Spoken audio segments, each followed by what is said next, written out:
On today's show, a special crossover edition of the Locked On Hawks podcast with our friends at Locked On Knicks. Stay tuned. We'll have all of the breakdowns for the Hawks, Knicks this coming season and more coming up. You are Locked On Hawks, your daily Atlanta Hawks podcast. Part of the Locked On Podcast Network. Your team every day.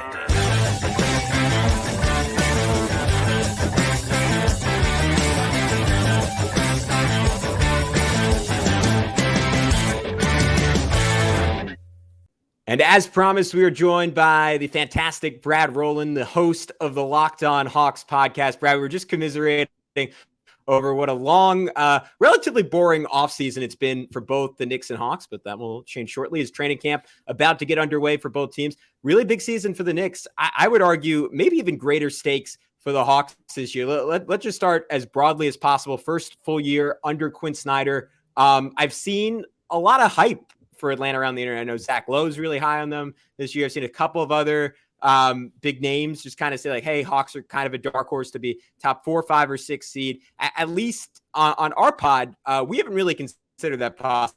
We're talking about the best teams in the East. What do you think are reasonable expectations for this year?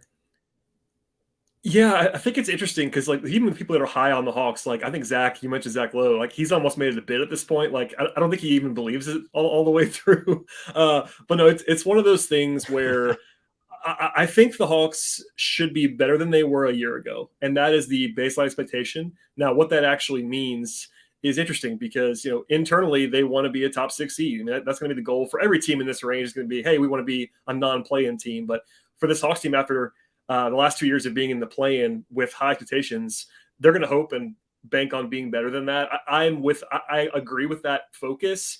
Whether they're going to be the 6 seed, 7 seed, 8 seed, whatever it's going to be is kind of, interesting to me. I would lean to like improvement from last year. I do think the coaching upgrade certainly is going to help them, but I also don't think that you would reasonably put them in the top 3 or 4 either. But even then, like there's probably more uncertainty at the top than there was this time a year ago with teams like Milwaukee and Boston made changes and Philly's got all the uncertainty. So it feels like super wide open. And I think maybe the Hawks are going to talk themselves into that being some optimism for them too. Yeah, it's something we've been doing these previews all around the Eastern Conference. And I know we talked to John Corrales, and he's pretty confident that Boston's going to end up being the 1 or 2 seed at the end of this year. I think with the baked-in injury risk for Kristaps Porzingis and them maybe leaning a little bit further into Missoula ball, that could be a good or bad thing. Milwaukee, obviously, they have the Chris Middleton issue. I'd be shocked if they fell out of the top 2 or 3. But Philly, such a big question mark. Obviously, Cleveland, really, really good, but can they sustain it year over year? Like, there's a world, like you could tell me, we've talked about on the show, where the Knicks are the 2 seed or Atlanta is the 3 seed. And I wouldn't say that. I'd say those are more like 10 to 15% possibilities than like 1% possibilities. What does it look like if everything works for Atlanta this year? Like if they hit their ceiling, what has to happen? I think the simple explanation is essentially an elite offense, which they have been for large swaths the last couple of years, but also elite offense and not terrible defense, if that makes sense. I think their entire kind of theory of the case right now with this roster and with Trey Young and all that is to build a great offense and just hope to be good enough defensively. And last year they weren't as good as they wanted to be on offense. And they also were pretty bad defensively. I think they do think that they kind of found their stride offensively when Quinn Snyder got there. That would be very helpful. But at the same time, I do think that like if it all comes together, you're looking at a situation where they are, I don't know, top 5 offense and like the 18th defense, something like that, and that would be a translation to be like a high 40s kind of win team, maybe even low 50s if things. That's kind of the best case reasonable scenario. Obviously, Hawks fans will want to see even better than that because that's the nature of fandom. But you know what I mean? Like I think awesome offense, and then you just hope for a top 20 defense to kind of piece it together. And what do you think the difference having a full year under Quinn Snyder makes? I mean, top 5 offense, that is kind of the first thing I would look towards. Obviously in Utah, like he kind of created magic around Donovan Mitchell. I mean, you saw the talent level on that team, and it didn't scream best offense in basketball or top 3 offense in basketball year after year. And they always seem to be in that mix. I would argue Atlanta is, at least on paper, almost better positioned. And maybe a lot of it comes down to what we're going to talk about in a second, which is how Trey Young does and how he fits in with DeJounte Murray. But it feels like they could have that ceiling if everything clicks. Quinn Snyder is just that good of an offensive coach. Yeah, I mean, number one, Snyder is really good, and number two, like this Hawks team they were top 2 or 3 in the league 2 years ago in offense Yeah. with a roster that isn't much different. I mean, there's been some mild changes on the margins, but the formula is still the same of playing through Trey Young and having a pick and roll big and having hopefully some more shooting around him. Last year, one of their deficits, not to go crazy deep in the Hawks, but they didn't have enough shooting last year. They just didn't have enough shooting, and if you're going to build your team around offense, you got to have shooting, and they didn't have enough of it. So I do think that the combination of a roster that's proven, a star that, while it's certainly controversial, I think hopefully people can agree Trey Young is an awesome offensive player, an awesome creator, one of the best individual creators, pick and roll creators in the league.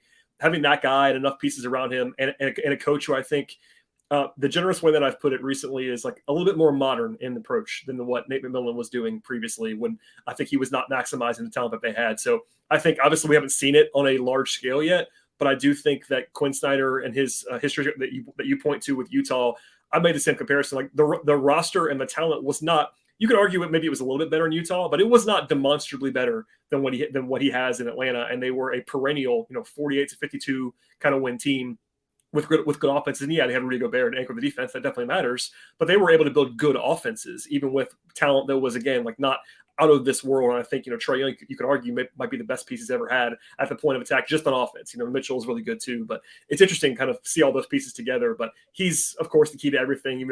There are other X factors for sure, but Trey Young is going to get all the attention for better or worse, and he's very good. So that's very helpful. So I have a weird relationship with Trey Young because obviously he's a villain yes. to the Knicks fandom to an almost absurd extent where I think both sides are guilty of it. Like I think not even just Hawks fans, but NBA fans in general, kind of like every time Trey plays the Knicks, it feels like that is a disproportionately large storyline. And my concern with him was always, do his teammates like him? Do they like playing with him? And I always go back to his time at Oklahoma, where he was a freshman and he came in and he was this incredible phenom, was like leading the country in scoring, was leading the country in assists, was carrying Oklahoma to win after win. And I felt like everyone on the team was just annoyed by this. I don't know if this is an appropriate term, but I'm going to say a virtuoso pipsqueak that was taking every shot, controlling every possession. And in some ways, it feels like that's almost translated to the NBA, where he is undeniably a basketball genius and a brilliant passer at that, and yet it sometimes feels like his teammates don't love playing with him. I wonder if last year exacerbated those feelings at all, given that it was one of the least efficient years of his career. But all that being said, under Quinn Snyder, I feel like he has a chance to have somewhat of a comeback year, have a monster season. I guess I don't even know what my question is, but what's the vibe like around Trey Young at this point? Like, is it optimism? Is it pessimism? Where are you at with him? It's really interesting. Like, I think that, and I made this point on my show, and look, I'm not seen, especially locally. I'm not like a zealot. Like I'm not a super fanboy. That's kind of, I have a reputation for being pretty negative sometimes, or maybe not necessarily negative, like skeptical. I try to be a little bit more kind of detached. And like, I feel like Trey Young is underrated now nationally. And that surprises me because, usually a guy who is 6'1", doesn't really play a lot of defense and averages the numbers that he averages. And I'm someone who values defense. Like that guy is almost set up to be overrated, like as a default, because, huge numbers, doesn't, all that stuff. And I feel like not every circle, like some people are more reasonable about it, but like I see him get ranked in like the 30s and 40s in these top 100 rankings. And like, it feels like it's almost gone too far. And I get the skepticism. Look, it is tough to build around that guy. I will certainly grant that. If it was a vacuum situation, you can pick whatever you want.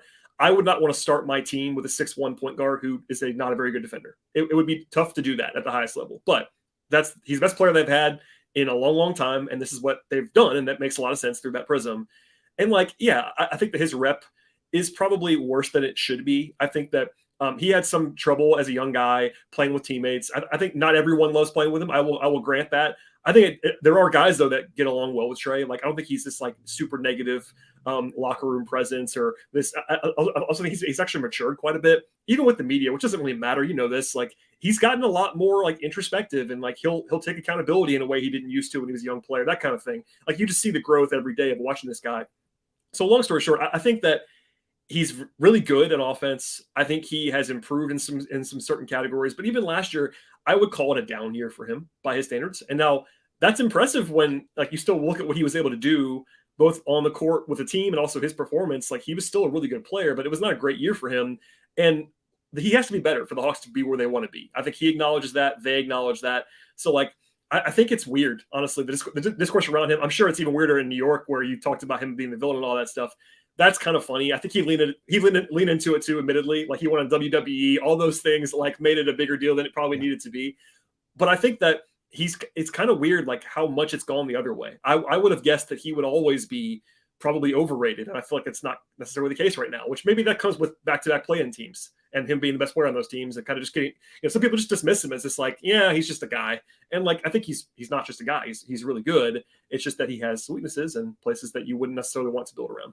Yeah, I think it's funny because whenever we and we've had plenty of time to talk about this offseason, so we've done it a bunch of times. All right, where does Jalen Brunson rank amongst all the point guards in the NBA? My random like having Brunson like the higher Tyrese Halliburton, Shai Gilgeous-Alexander, and I kind of go like, all right, well, wake me up when those guys have put up like 37, 6 and 6 in 3 essentially do or die games against the Miami Heat. But I can't say that about Trey Young. Like he did it at MSG, did it against the Knicks. He did it against the Sixers team that was imploding, but still had Joel Embiid and Ben Simmons on it. And then that series against Milwaukee was closer in some ways than I think some people remember with a bunch of injuries, including Trey and Giannis on both sides. But we don't have to go back because that was a dark time for Knicks fans. But anyways, I say that to say like proof of concept, like he got his team to the Final Four. And if you're the best player on a Final Four team, those guys are extraordinarily hard to find. And presumably that was at this point 2 bordering on 3 seasons ago. You would expect him to be even better, and you'd expect him to be able to do that again. Whether he can do that with DeJounte Murray, let's get into that in just a sec. Snap into the action this NFL season with FanDuel, America's #1 sportsbook. Right now, new customers get $200 in bonus bets guaranteed when you place a $5 bet. That's $200 in bonus bets, whether you win or lose. If you've been thinking about joining FanDuel, there's no better time to get in on the action. The app is so easy to use. There's a wide range of betting options, including spreads, player props, over-unders, and so much more. I've been looking at those NBA over-unders. My Knicks, we've been insulted. 44.5 is the line for the Knicks. I think that is way too low. They won more games last year. They should be better this season. So I am all in on that. The Atlanta Hawks, 41.5, maybe a little bit of disrespect there as well. If you expect them to be better this year, they will certainly do better than that. So whether you're a Knicks fan, whether you're a Hawks fan, you can go on FanDuel. You can prove those haters in Vegas wrong.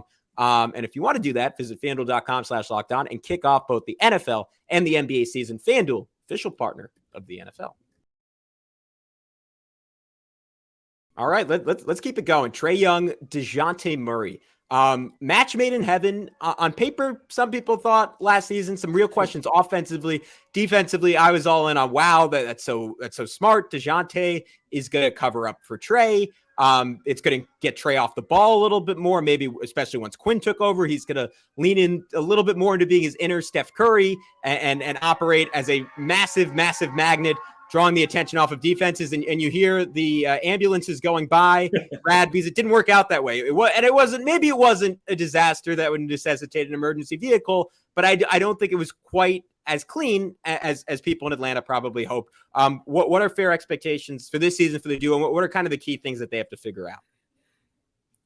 I think it would be fair to say it didn't go the way they thought it was going to go. And I'm glad you also clarified it wasn't a disaster. It's like, it'd be easier to talk about if it just completely not worked. And, let's just light this thing on fire and start over again kind of thing. And, it's more nuanced than that. Like the numbers were not great when they played together, but they were pretty good. The problem, honestly, was that they still had the same problem that they've always had with Trey. When he leaves the court, they couldn't sustain it. And part of the theory of the case, I'm sure my listeners will probably laugh at when I say this again, was that the Hawks brought in Murray not only to play with Trey, but also to have a team that could actually function with Trey off the court. And that theory did not work at all. They were still terrible when he left the floor all the time, basically. And then also defensively, DeJounte was not the guy that they thought he was going to be. And maybe he will be in year 2. But he took a real step down from where he was a couple of years ago in San Antonio. I was kind of hearing that from Spurs fans. I don't know how plugged in and you were on the Spurs last couple of years. I'm sure not as much as some, including me. But I was asking around like, hey, how's DeJounte's defense? And people who cover Spurs were like, kind of, it's not great anymore. Like he's not a stopper like he used to be. And that was certainly showing up on tape. So that's number one for me, which is kind of weird, I'm sure, to hear if you're a Knicks fan. Like my number one talking point is defense with Trey and DeJounte, but they got to be better defensively because the Hawks, I mean, no matter what happens, they can't be as bad as they were at the point of attack last year defensively, or nothing else matters. They were that bad where it just you can't cover it up. So that's number one. But offensively, I think, not to put it all on Quinn Snyder, but I think having a guy who's a little bit more innovative, puts guys in positions to succeed, and has experience playing with, Mitchell and Conley, for instance, in Utah, a couple of point guards, or at least point guard adjacent players playing together, smaller guys.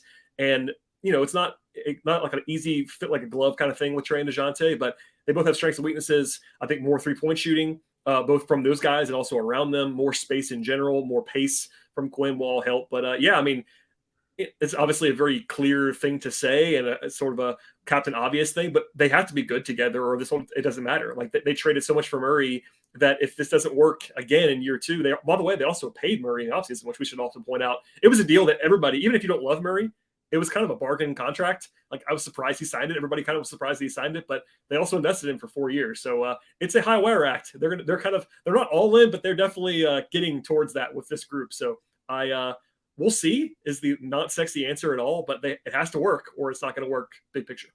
And I guess I want to get to that big picture. Like what happens? We talked about the best case scenario for Atlanta. What happens if things, I don't even want to say are a disaster, because I think unless same caveat you could have for every team, unless there are major injuries, like that's not going to happen. I think at the very least, they're going to play around 500 basketball. But if it's the third straight year of, all right, maybe they take the Celtics to 6 games, they take the Bucks to 6 games, like whatever it is in the first round. If that happens again, and it's just pretty clear, like, all right, the outline of this team, whether it's Trey, Bogdanovich, Capella, DeAndre Hunter, is kind of tapped out. Does that mean Trey's gone? Does that mean everyone around him is gone? Like, what would happen the following offseason if it's kind of just a deja vu year for Atlanta? Yeah, I think part of that nuance is like, is it a 4-5 series they lose? Like if they're the 5 seed and they lose in the first round, that's a step forward. It's not great, but it's a step forward. You know what I mean? If they win 47 games, lose in the first round like that, no one will be happy with that. But I could frame that as a step in the right direction. If they are in the play-in again and lose as the 8 seed again, then the alarm bells really start going off. Like, okay, this experiment is not necessarily failed, but they're going to have to make more major changes because look, the Hawks didn't really do much of anything this offseason. They made one trade, and it actually made them worse. They traded John Collins for money reasons and fit reasons for sure, and John wasn't a great fit, but he's a good basketball player, and they traded him for nothing. And that doesn't usually make you better. Now, obviously, they have some young guys coming up, Jalen Johnson, AJ Griffin, Sadiq Bey, all these guys. But to answer your question, I think, as far as I'm concerned, as far as I've ever heard, Trey is not going to be in any danger of being shipped out unless he demands to be, which you know this very well, monitoring the league. Guys can usually get out. They don't always get out right away. We've seen that now with Dame. We've seen that now with Harden. But guys will usually make their way out within a year if they want to be, if they want to make it public anyway. But short of that, I'd be surprised, and this could change. I'm not saying it couldn't. I'd be surprised if the Hawks were looking to trade Trey Young unless he wanted to be traded at any point in the near future. So there's that. I think if it were to not go well this year for non-injury reasons, I think you'd see on the margins changes. You'd see maybe DeJounte would be available next summer, that kind of thing. More big picture. Capella and Bogdanovich are the older guys on this team, but I think it'd be a more clear overhaul around Trey, unless Trey made noise that he wanted out. Again, I'm not saying every month or so we get a Lakers interested in Trey Young report, and it's just like until that happens, it happens. But for now, as on the Hawks side, I'd be surprised if they want to trade Trey. It would be more, though, again, like either more aggressive to push in, like we saw the Siakam rumors this offseason. That would have been a much bigger move. Something like that, going the other way, go even further in, or maybe a retooling on the margins. I'm not really sure which one of those it would be, but I still think it would be Trey, and then everything around Trey is what kind of goes into flux. So you took the words out of my mouth. Could the Siakam thing still happen this year? I mean, obviously Atlanta was the name that was thrown out there, and to me, from a Knicks perspective, like where my concern about Atlanta as a Knicks opponent would escalate if all of a sudden, oh wow, Trey Young and Pascal Siakam, and two guys that can kill you in a 7-game series and are exceptionally talented. Like you throw DeJounte into that mix, all of a sudden, like you look at the top 3 for the Knicks and the top 3 for the Hawks, and you'd say, all right, the Hawks like have better frontline talent than we've seen the Knicks.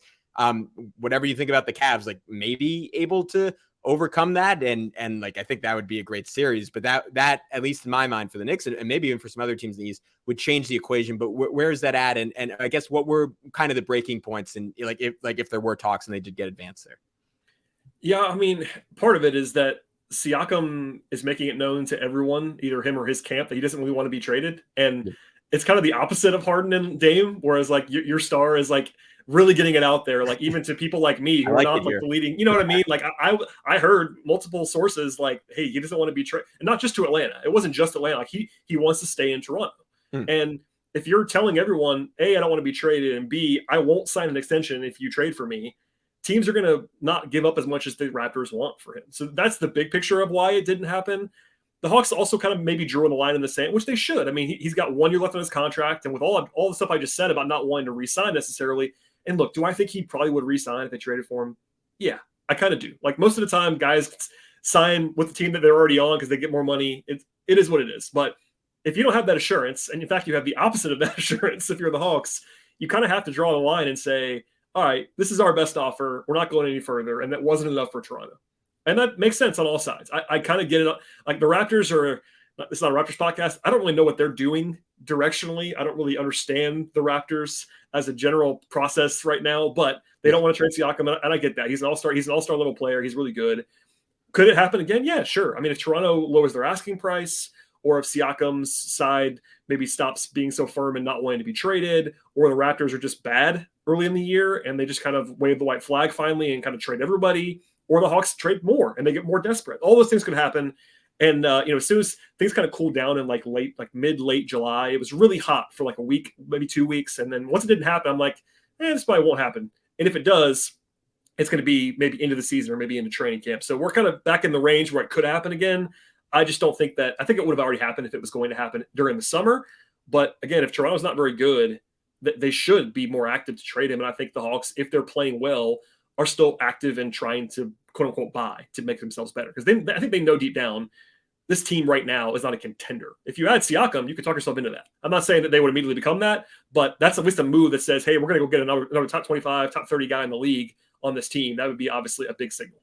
Yeah, and I think that's the luxury of having Trey, is that you have – a guy you can always talk yourself into, like, hey, if he's hot for the right 5-game stretch, he could be the best player in any series. And that's kind of been the brilliance of Miami, who has a very different infrastructure, obviously. But Jimmy Butler, like regular season, you would have him, like you were talking about player ratings, you would probably have him in the 30s based on just his, or 20s is probably more reasonable, like based on what he does in the regular season. And then the playoffs, like he could be the best guy against almost anyone in the league, as it turns out, which is pretty incredible. And an asset that, like, if you have that in your possession, you can always kind of say, like, what the hell? Like, let's like, I don't care how small the odds are. Let's shoot our shot here. And I think Atlanta could get to that point this year, especially with the uncertainty heading into future seasons, especially if there's a slow start to the year.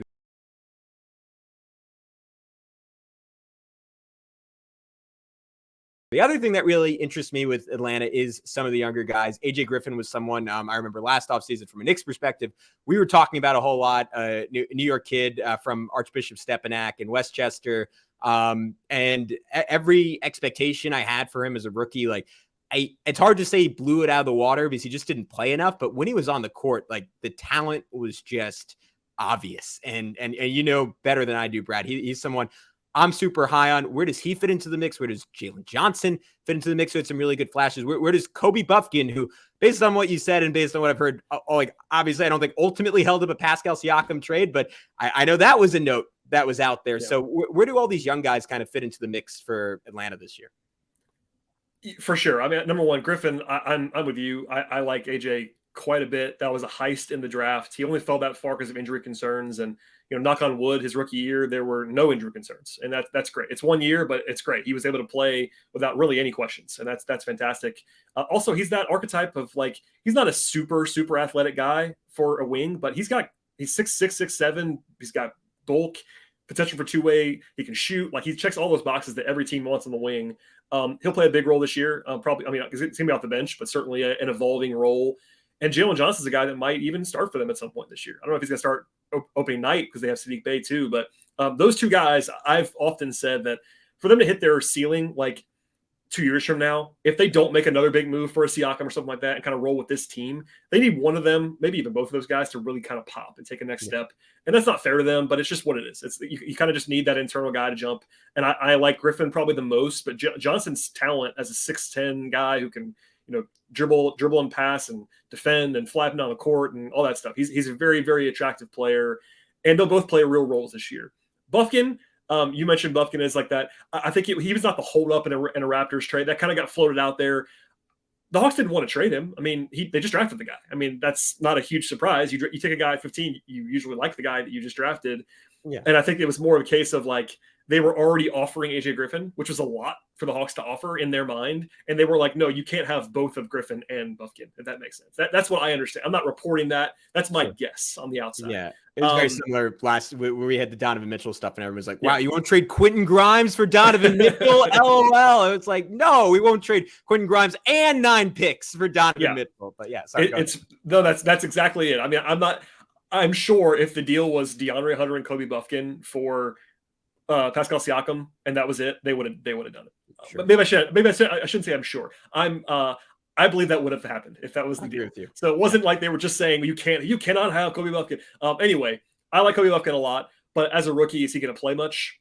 Probably not, unless there's an injury to DeJounte or even Trey or something like that. There just aren't like clear pathway to minutes for a guy like that. And this, rookies are not good usually. Occasionally a guy will be good, but for a team that's trying to win now, like the Knicks and like the Hawks, who are like this is not development time anymore for these teams necessarily. The gifted minutes that, the Hawks, I just covered a Hawks rebuild for several years, and like first round picks were just gifted minutes. Like here's 30 minutes, do whatever you're going to do. That time is long gone now. Like that's not going to happen. And I think Bufkin might not, he wouldn't embarrass himself if he had to play now. But I think if you look up and down the roster, even guys like they got Patty Mills on this team now. Is Patty Mills great? No, but Patty Mills is a professional basketball player. Like you'd probably trust Patty Mills. Wes Matthews is a different player. He's more of a wing, obviously, but they got Bogey, they got Griffin, they got all these guys that are kind of ahead of him. So young guys are going to matter, I think, long-term especially. But even this year, you'll see Griffin especially and Johnson play real roles. And I keep saying their forward positions, like the 3 and the 4, are the under-discussed nationally about this Hawks team. That's what's going to actually make or break this team, in my opinion. Like we can talk about Trey all day long or talk about Capella or DeJounte. If they don't get anything from DeAndre Hunter or Johnson or Griffin or Saddiq Bey, then that's 2 spots that they have a lot of uncertainty with. So they're going to have to get something from those guys. They're all fairly young, 25 or younger pretty much. And I keep circling that quartet of players, Hunter, Bey, Griffin, and Johnson, as like a pretty interesting pivot point for this team. I remember, obviously, it was a pick after RJ when DeAndre Hunter was drafted. I was like, oh man, what a steal for Atlanta. Like if you wanted to build an archetype for around Trey Young, right? You want this long-limbed, freakish defender who can shoot, create a little bit on the other end. Like that's going to be a fun duo for years to come. And maybe some Knicks fans will get angry at me for saying this, but maybe similar to RJ, I feel like there have been moments, there have been flashes, there have been stretches where you're like, all right, like this is like, and tell me if I'm wrong about this, but like this is kind of what we wanted from DeAndre Hunter. Like he's going to be that guy, but it's just never been consistent enough. They kind of have to have more from Hunter. And it's one of those things where I don't want to make it as simple as this, but he has not been a starting level small forward on a good team to this point. Now he's been their starter for 3+ seasons at that spot, but he has not performed to that level to where if he wasn't a top 5 pick, if he wasn't someone they invested so heavily in, that they would have just rolled with him this entire time. I feel like he has been given a long leash, and look, he's not a bad player. He's not. But there's sort of a divide, I think, still ongoing between like what he actually is and what people think that he has been if they don't watch him every day, or if they see him on the right night and he makes his jump shots and he has 22 points in a playoff game or whatever.